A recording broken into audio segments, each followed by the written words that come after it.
satisfação de mais uma vez receber um representante do Ministério Público do Estado de Rondônia. Ele já foi advogado, chegou aqui em nosso estado em 1983, já foi delegado da Polícia Civil, tem uma larga folha de serviços prestados ao nosso estado. Atualmente, ele é diretor do Centro de Apoio Operacional Criminal, você já vai saber o que é isso. E tem um detalhe muito importante, nós vamos trazer algo recente que já está sendo distribuído, que é a cartilha do jurado. Muita atenção para isso, que isso também é um exercício de cidadania que todos nós precisamos estar informados. Eu estou falando do doutor Francisco Esmone Teixeira. Boa tarde, Francisco, é um prazer recebê-lo aqui no nosso programa e vai esclarecer coisas tão importantes para o exercício da cidadania, para que nós possamos estar todos informados, em particular do que o Ministério Público, que está se mostrando cada vez mais atuante nos últimos anos, tem dado um exemplo. Eu acho que é um dos Ministérios Públicos do Brasil que está dando um excelente exemplo e que as pessoas às vezes nem sabem o que o Ministério Público faz. Mas vamos falar do Centro de Apoio Operacional Criminal. Diga-nos o que é isso aí. O Centro de Apoio Operacional Criminal são órgãos que assessoram o Procurador-Geral de Justiça. Tem na área de saúde, né, que é o doutor Hildo, tem eu na área criminal. O que é que nós fazemos? Nós fazemos pesquisas e ajudamos os nossos colegas promotores criminais, tanto da capital do interior, assessorando eles em doutrina, jurisprudência e às vezes fazendo seminários para que a gente possa se aprimorar na prestação do serviço à comunidade. Na verdade, o Ministério Público, como defensor da sociedade, ele tem que atuar efetivamente para que possa fazer uma defesa à altura da sociedade. E o Centro de Apoio é exatamente atuando no assessoramento do Procurador-Geral, ajudando na sua política institucional. Bem, esse Centro de Apoio acaba de lançar um documento muito interessante que chegou às nossas mãos recentemente, mais precisamente na quarta-feira passada, que é a cartilha do jurado. Algo que logo, imediatamente solicitamos que a nossa produção entrasse em contato com você para que fizesse esse convite, porque até o momento as pessoas eram chamadas para serem jurados, eram intimadas a ser jurados, e parece que esse é o termo, né? Convocadas, melhor dizendo, mas que não sabiam se podiam deixar de ir, se tinham que aceitar ou não, se era algo opcional, o que é que iam efetivamente fazer lá, uma vez que é algo de grande importância, podem decidir a vida de uma pessoa. Então vamos falar de quem foi que veio a ideia, essa brilhante ideia de fazer essa cartilha, que eu vejo extremamente didática, são praticamente perguntas e respostas, quer dizer, curtas e que qualquer cidadão tem condições de entender. Perfeitamente, a sua indagação e o seu relato é interessante. Na verdade, o que é essa cartilha do jurado? É um manual redigido de forma simples, pergunta e resposta, tem fundamentação legal no Código de Processo Penal, no Código Penal, mas nós fizemos tudo para retirar o juridiquês da cartilha, ou seja, perguntas simples para o cidadão simples, leigo no direito, ao ser convocado para atuar como jurado no Tribunal do Júri, que, diga-se de passagem, é o tribunal do júri, é o órgão do poder judiciário mais democrático que tem, porque efetivamente o cidadão convocado para participar do júri, ele, num colegiado, no corpo de jurado, no conselho de sentenças, 7 pessoas vão efetivamente julgar. Eles, depois de ouvir o promotor, o defensor, o advogado, eles vão dizer se a pessoa é culpada ou inocente de um crime de homicídio ou crimes conexos com de homicídio. Então, é um tribunal altamente democrático. Mas o que é que ocorre? O jurado, ele é um juiz leigo. Leigo por quê? Porque não tem um conhecimento jurídico, necessariamente. é um economista, pode ser um médico, um funcionário público, um comerciante. Então o cidadão é convocado e, infelizmente, ele, quando chega lá, de uma hora para outra, sai dos seus afazeres do dia a dia e vai julgar o seu semelhante no crime mais importante, no bem mais importante que nós temos, que é a vida.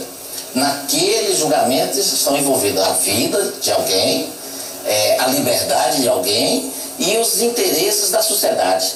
Ora, achamos imprescindível que o Ministério Público, né, como órgão essencial à atividade judicial, e juntamente com a Defensoria Pública, que nós pedimos um apoio do Defensor Público Geral, fizesse uma cartilha com toda a imparcialidade que fosse distribuída para os jurados e para a sociedade como um todo, explicando o que é o Tribunal do Júri, seus direitos, seus deveres, para que ele pudesse exercer com imparcialidade e com justiça o seu mistério de julgar o seu semelhante. Não é o juiz de direito, não, o juiz de direito só fixa a pena.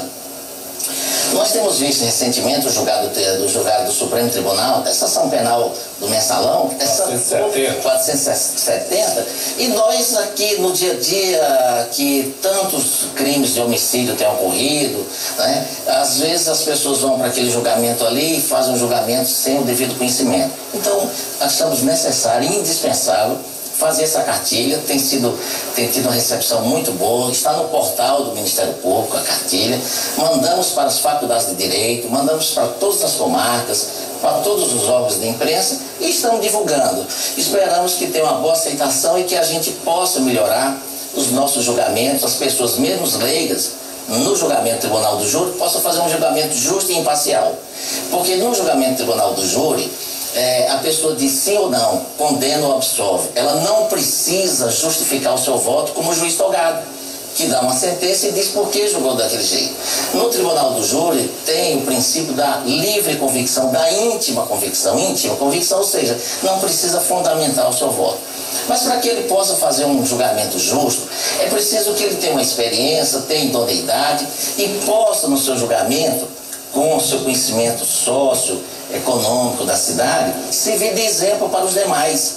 Ou seja, as pessoas que cometem crime devem responder perante os atos praticados. Então, achamos necessário esclarecer para o jurado todos os seus direitos, deveres, de forma simples, e eu acho que estamos atendendo os nossos objetivos. Os critérios para a escolha dos jurados? Todo ano, o presidente do Tribunal do Júri, o juiz de direito, ele faz uma relação de 400, 500 pessoas e manda para entidades, quer dizer, pede nomes de entidades de classe, associações, servidores públicos.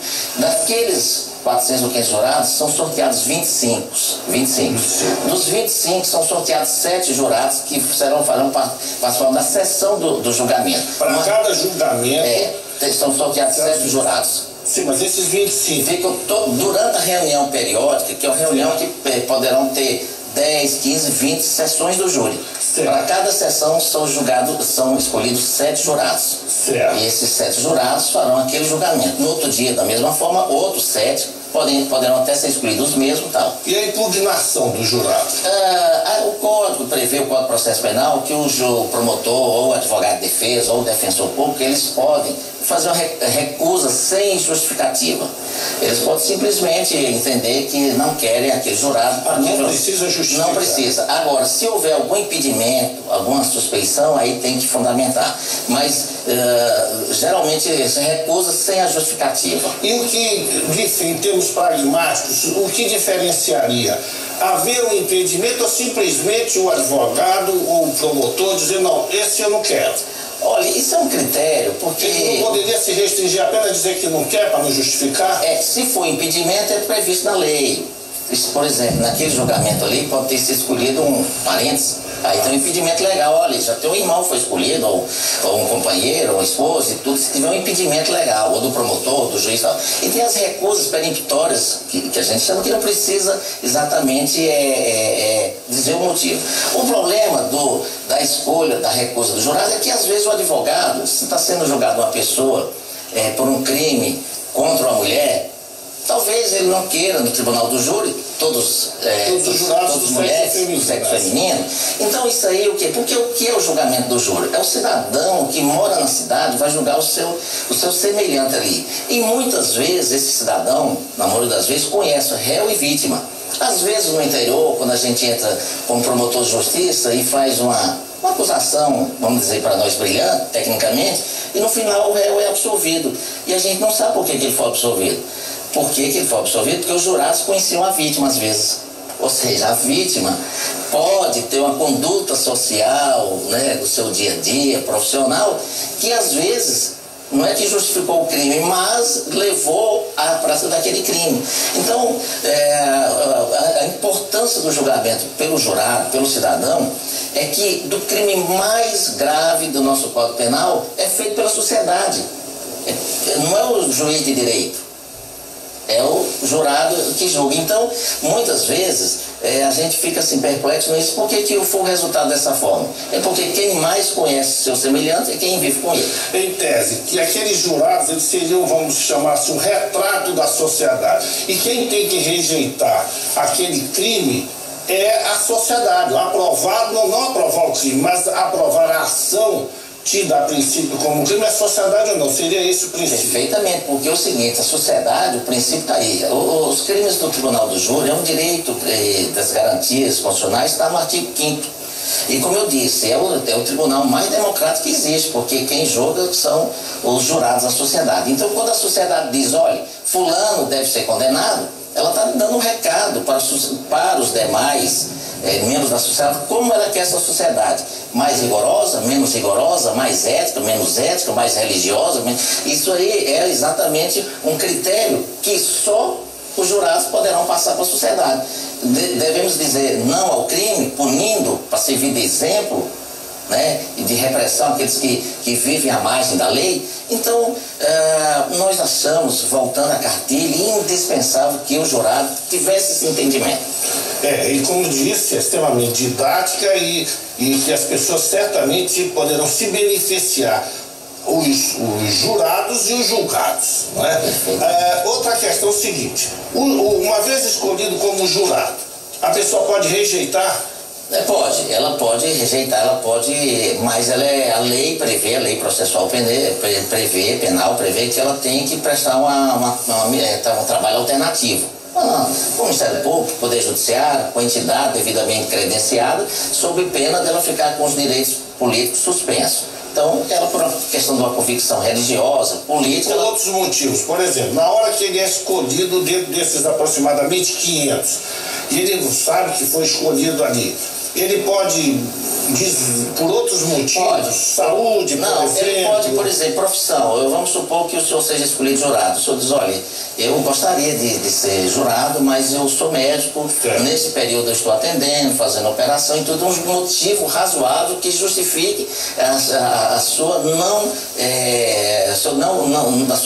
não convocação, quer dizer, aceitação da convocação. Então, por exemplo, é um motivo, é médico, eu tenho que atender nesses horários, eu tenho plantão, é uma justificativa também, desde que razoável. Agora, escolhido, se não comparecer, poderá receber uma multa. Isso é muito importante. Poderá receber uma multa de 1 a 10 salários mínimos, né? Se não comparecer, se devidamente for escolhido os 25 e não permanecer até o final. E aquelas restrições outras tem também ou só pagar multa nesses casos? Não, tem as restrições. Agora, por exemplo, o jurado, ele, quando é escolhido, o próprio Código prevê que ele tem reconhecido a idoneidade moral dele, uma presunção de idoneidade moral dele. Num concurso público de empate ele tem preferência, nas licitações públicas.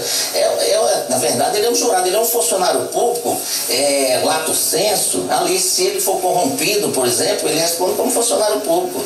Entendeu? Ou seja, ao fato de ser escolhido como jurado, já é um pressuposto que ele é uma referência. Exatamente. Ele é uma referência, uma representação da sociedade, uma verdadeira referência, porque ele ali primeiro tem que ter idoneidade, não tem que ter problemas com a justiça, todos esses pressupostos, o que levariam a benefícios diante de uma situação de escolha pelo poder público. Exatamente. Já que de certa forma é um ônus você julgar os seus semelhantes e tudo, e é uma responsabilidade muito grande, envolvendo a vida, a liberdade, os interesses. Então, a lei procurou dar uma presunção de idoneidade e outros, vamos dizer, outros prerrogativas ou benefícios que têm realmente uma justificativa, ou seja, o cidadão que ele está escolhendo, sendo escolhido para ser jurado, ele merece realmente uma proteção do Estado ou umas prerrogativas que justifiquem isso aí.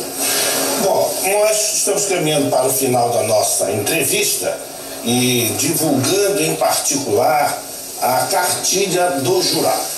Como a pessoa pode ter acesso? Tem a internet, através do site do Ministério Público, exatamente, está lá na internet, e a publicação vai chegar às faculdades. Nós fizemos uma primeira tiragem, 3.000 exemplares, mandamos para todas as comarcas, todas as promotorias, para a Defensoria Pública, para o Poder Judiciário, para a imprensa. Fizemos uma tiragem agora de mais de 3.000 pela nossa gráfica, está no portal do Ministério Público.